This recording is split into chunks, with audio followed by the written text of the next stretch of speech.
We live in an instant society where people want instant buildings, instant gratification. Here, they would have started cutting in the winter, and they may have, if they were lucky, in the fall stood the frame up, and by late fall maybe had the roof on, the following spring boarded it. Hey, this is Brian from The Conscious Builder. In this 4-part series, we're talking to Tim Priddle, co-owner of Ottawa's Wood Source.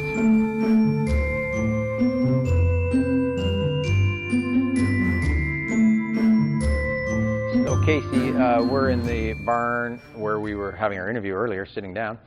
This is a great example of an early Canadian hand-hewn timber frame.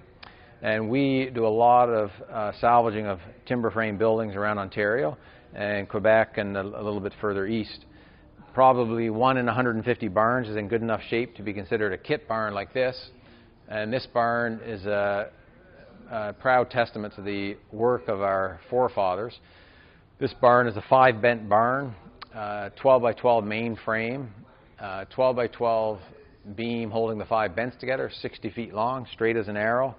And I wonder what he would think, the master builder who built this in the 1840s, what he'd think of this being now this neat showroom, still being used 160, 170 years later. And in perfectly good condition. In beautiful, absolutely beautiful condition. So, when you say kit barn, is a kit barn would be a barn that's good enough you take it down and then you can put it back together? Yes, exactly. So if we see a barn that is in great shape, they've maintained the roof so there's no rot on the top plates, and the foundation's in reasonable shape, we assess it. If it looks like it's a kit barn, we'll do a drawing of it. We have a list of people looking for kit barns. We'll often try and bring them to the barn while it's still standing, and if it looks good, we'll take it down and ship it to them. They'll turn it into a vacation home, a man cave, all sorts of neat things they do with them. And then the hand-hewn part, explain to our viewers and listeners what that means. Yeah, so if you imagine taking yourself in the 1840s into a forest with the idea of a 40-foot by 60-foot barn in your head, how many bents, how many pieces you need, you would start looking for white pine beams that could match that criteria. You'd have to fell the trees. You would do that in the winter. You'd haul them to the building site, and then basically with a saw, a chisel, and 2 axes, you would build this. You'd use a straight line for making sure your beams are straight. And if you look at the texture of the hand hewing, you can see that it's a brilliant testament to the ability of someone to use an axe to make a square timber. I challenge any of your listeners to take a log and an axe and see if you can do one face 4 feet long and a foot wide and make it look half decent. Yeah. It's a difficult task. But you were pointing out to me earlier that this would be like the master builder who's doing this, but then you pointed out that this post over here would probably be the apprentice that was learning. Yeah, so if you take a look at the swing beam, it's a beam that's tapered from 24 inches at the center down to 18 inches on the side.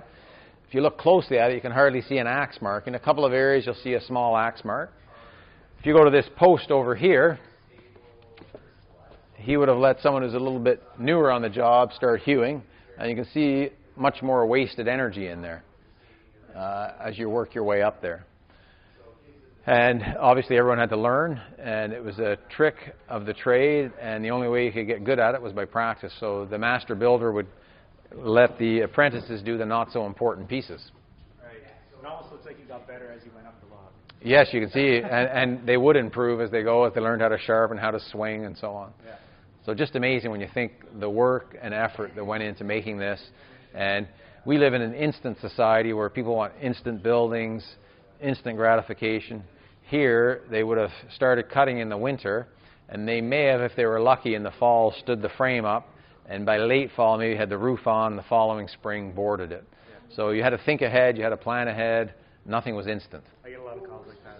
I want to build a house and I want to start this spring.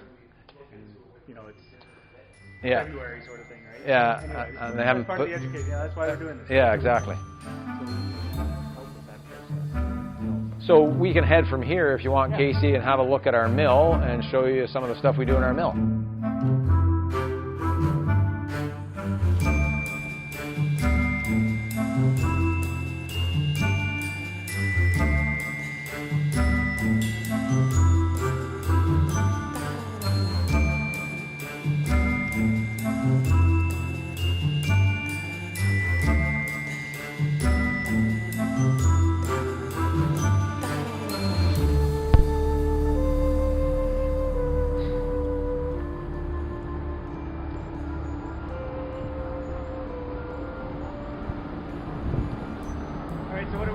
hooking up to right here? So Casey, this is our dust collector. It's a 28,000 cubic feet a minute dust collector that's hooked up to all our machines.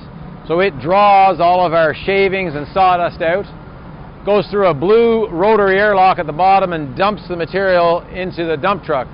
Underneath the rotary airlock is a conveyor that spreads the load into the truck. When the truck gets filled, a light goes on in the mill, we shut the dust collector down and bring another truck underneath it. It's a state-of-the-art dust collector. It's got explosion doors, it's got a spark detector. We're always worried about spontaneous combustion when it comes to dust collectors, especially doing a lot of reclaimed lumber. We have to manually metal detect every piece of lumber that goes through the mill to make sure we don't hit a nail and get a spark.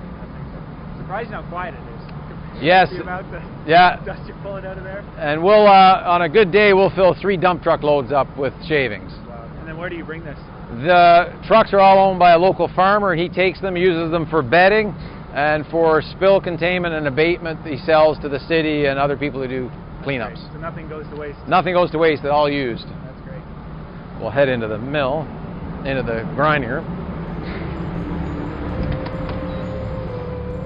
Next week, we're posting part 2 of our wood source tour with Tim Priddle as he takes us through the grinding room and the mill.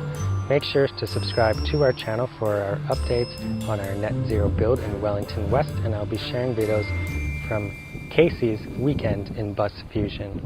See you next time.